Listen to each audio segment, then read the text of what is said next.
नमस्कार दोस्तों, स्वागत है आपका आपके अपने YouTube चैनल सक्सेस पॉइंट सेटफर में। दोस्तों आज है 12 सितंबर 2020 और 12 सितंबर 2020 से संबंधित जितने भी महत्वपूर्ण क्वेश्चन हैं आप लोगों के लिए लाया गया है, जो कि प्रतियोगी परीक्षा, आरआरबी, एनटीपीसी और दरोगा आदि के लिए काफ़ी महत्वपूर्ण है। तो दोस्तों अगर चैनल पर नए हैं तो कृपया चैनल को सब्सक्राइब कर लीजिए और वीडियो को अंत तक देखिए, जिससे महत्वपूर्ण जानकारी आपको मिल सके।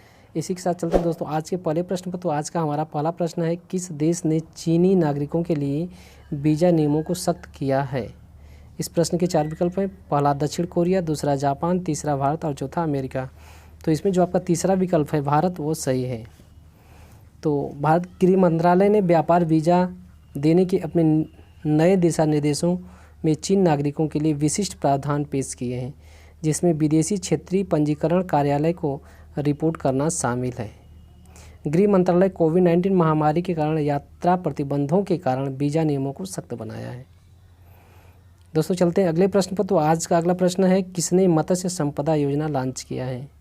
इस प्रश्न के 4 विकल्प हैं। पहला अमित शाह, दूसरा राजनाथ सिंह, तीसरा नरेंद्र मोदी और चौथा योगी आदित्यनाथ। तो इसमें जो आपका तीसरा विकल्प है नरेंद्र मोदी, वह सही है। तो भारत के प्रधानमंत्री नरेंद्र मोदी किसानों की आय दोगुनी करने के उद्देश्य हेतु मत्स्य संपदा योजना की शुरुआत की है।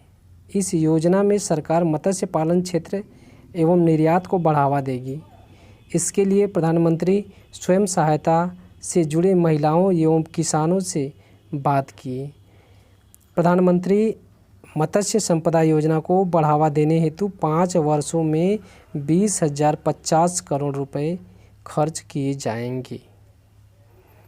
दोस्तों चलते हैं अगले प्रश्न पर। तो अगला प्रश्न है, किसकी रिपोर्ट के अनुसार भारत में 1990 से 2019 के बीच बाल मृत्यु दर में कमी आई है? इस प्रश्न के 4 विकल्प हैं। पहला यूनिसेफ, दूसरा WTO, तीसरा WHO और चौथा संयुक्त राष्ट्र। तो इसमें जो आपका चौथा विकल्प है संयुक्त राष्ट्र, वह सही है। तो संयुक्त राष्ट्र ने सचेत किया है कि कोविड-19 वैश्विक महामारी विश्व स्तर पर बाल मृत्यु पर आई कमी की दिशा में दशकों में हुई प्रगति पर पानी फेर सकती है। रिपोर्ट के अनुसार वर्ष 1990 से 2019 के बीच भारत में बाल मृत्यु दर की कमी आई है, परंतु आशंका है कि महामारी के कारण ये दर बढ़ सकती है। चलते हैं अगले प्रश्न पर। तो आज का अगला प्रश्न है, अमेरिकी राष्ट्रपति को किस पुरस्कार के लिए नामित किया गया है? इस प्रश्न के 4 विकल्प हैं। पहला जेनर पुरस्कार, दूसरा शांति नोबल पुरस्कार, दूसरा है नोबल शांति पुरस्कार, तीसरा है एबेल पुरस्कार और चौथा है गांधी शांति पुरस्कार। तो इसमें जो आपका दूसरा ऑप्शन है नोबल शांति पुरस्कार, वह सही है। तो अमेरिकी राष्ट्रपति डोनाल्ड ट्रंप को अगले नोबल शांति पुरस्कार के लिए नामित किया गया है। नॉर्वे के प्रोग्रेस पार्टी के सांसद और नाटो संसदीय सभा के चेयरमैन क्रिश्चियन ट्राइविंग गजेड ने ट्रंप को इस प्रतिष्ठित पुरस्कार के लिए नामित किया है। इससे पहले वर्ष 2018 में भी राष्ट्रपति ट्रंप नोबेल शांति पुरस्कार के लिए नामित किए गए थे। आज के अगले प्रश्न पर। तो उससे पहले अगर दोस्तों चैनल पर नए तो कृपया चैनल को सब्सक्राइब कर लीजिए और वीडियो को दोस्तों के साथ शेयर अवश्य कीजिए, जिससे महत्वपूर्ण जानकारी उन्हें भी मिल सके। तो प्रश्न है, प्रधानमंत्री ने 9 सितंबर 2020 को किस राज्य के स्ट्रीट वेंडरों के साथ स्वनिधि संवाद किए? इस प्रश्न के 4 विकल्प हैं। पहला उत्तर प्रदेश, दूसरा मध्य प्रदेश, तीसरा उत्तराखंड और चौथा दिल्ली। तो इसमें आपका जो दूसरा विकल्प है मध्य प्रदेश, वह सही है। तो प्रधानमंत्री नरेंद्र मोदी ने मध्य प्रदेश के स्ट्रीट वेंडरों के साथ स्वनिधि संवाद किए। इसके तहत कोविड-19 से प्रभावित गरीबों को फिर से आजीविका शुरू करने के लिए पंजीकृत वेंडरों को सहायता राशि मुहैया कराई जाएगी। चलते हैं आज के अगले प्रश्न पर। तो आज का हमारा अगला प्रश्न है, किस देश ने सोशल मीडिया पर फर्जी सूचना व अफवाह से लड़ने हेतु अभियान चलाया है? इस प्रश्न के 4 विकल्प हैं। पहला जापान, दूसरा अमेरिका, तीसरा बांग्लादेश और चौथा नेपाल।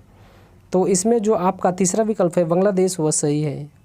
तो बांग्लादेश ने सोशल मीडिया पर फर्जी सूचना व अफवाह फैलने से रोकने के लिए असोल चीनी या रियल चीनी नाम से एक अभियान शुरू की है।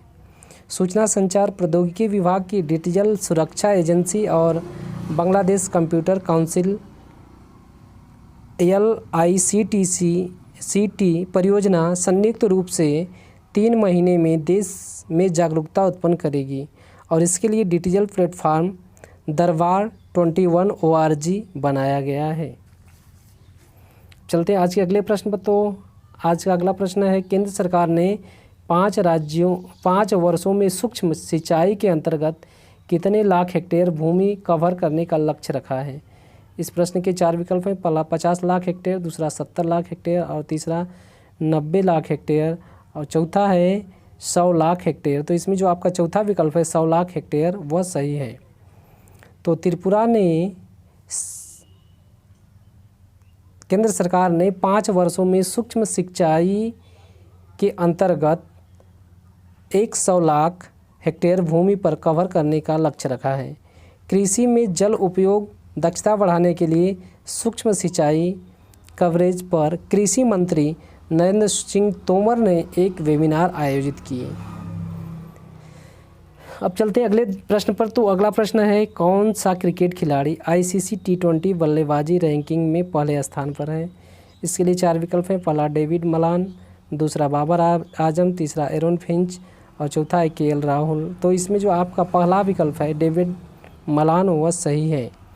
तो हाल ही में ICC ने ताज़ा बल्लेबाजी रैंकिंग जारी की है, जिसमें बल्लेबाजों की रैंकिंग में इंग्लैंड के डेविड मलान पहले स्थान पर, पाकिस्तान के बाबर आजम दूसरे स्थान पर और एरोन फिंच तीसरे स्थान पर तथा KL राहुल चौथे स्थान पर हैं, जबकि भारत के कप्तान विराट कोहली 9वें स्थान पर हैं।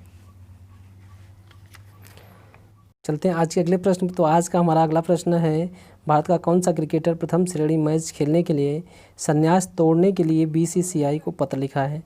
इस प्रश्न के 4 विकल्प हैं। पहला गौतम गंभीर, दूसरा सुरेश रैना, तीसरा महेंद्र सिंह धोनी और चौथा युवराज सिंह। तो इसमें जो आपका चौथा विकल्प युवराज सिंह है वह सही है। तो भारतीय क्रिकेटर युवराज सिंह पिछले वर्ष जून में क्रिकेट के सभी प्रारूपों से संन्यास ले लिए थे। वे भारत के लिए आखिरी बार 2017 में खेले थे। संन्यास के बाद कनाडा में T20 लीग में हिस्सा ले चुके हैं और ये 304 वनडे, 40 टेस्ट और 58 T20 मैच खेले हैं। इन्होंने अपने संन्यास तोड़ने के लिए BCCI को पत्र लिखा है। अब चलते हैं आज के अगले प्रश्न पर। तो आज का अगला प्रश्न है, किसने ई-गोपाला ऐप लॉन्च किया है। इस प्रश्न के 4 विकल्प हैं। पहला हर्षवर्धन सिंह, दूसरा योगी आदित्यनाथ, तीसरा नरेंद्र मोदी और चौथा अमित शाह। तो इसमें जो आपका तीसरा विकल्प है नरेंद्र मोदी वो सही है।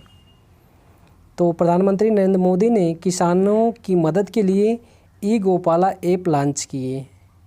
इस ऐप के जरिए कृत्रिम गर्भाधान, पशु की प्राथमिक चिकित्सा, टीकाकरण, उपचार आदि तथा पोषण के लिए ई-गोपाला ऐप लॉन्च किया गया है। साथ ही यह ऐप सरकारी योजनाओं को भी सूचित करेगा। इस प्रकार से आज का करंट अफेयर जो था वो समाप्त हुआ। और जैसा कि आप लोग जानते हैं कि इसी वीडियो से संबंधित एक प्रश्न पूछा जाता है जिसका उत्तर आपको कमेंट के माध्यम से देना है। तो आज का प्रश्न है, भारतीय कप्तान Virat Kohli ICC T20 ranking में किस स्थान पर है। इसका उत्तर आपको कमेंट के माध्यम से देना है। और चैनल पर नए हैं तो कृपया चैनल को सब्सक्राइब कर लीजिए तथा वीडियो को लाइक, शेयर, कमेंट अवश्य कीजिए। वीडियो पूरा देखने के लिए धन्यवाद।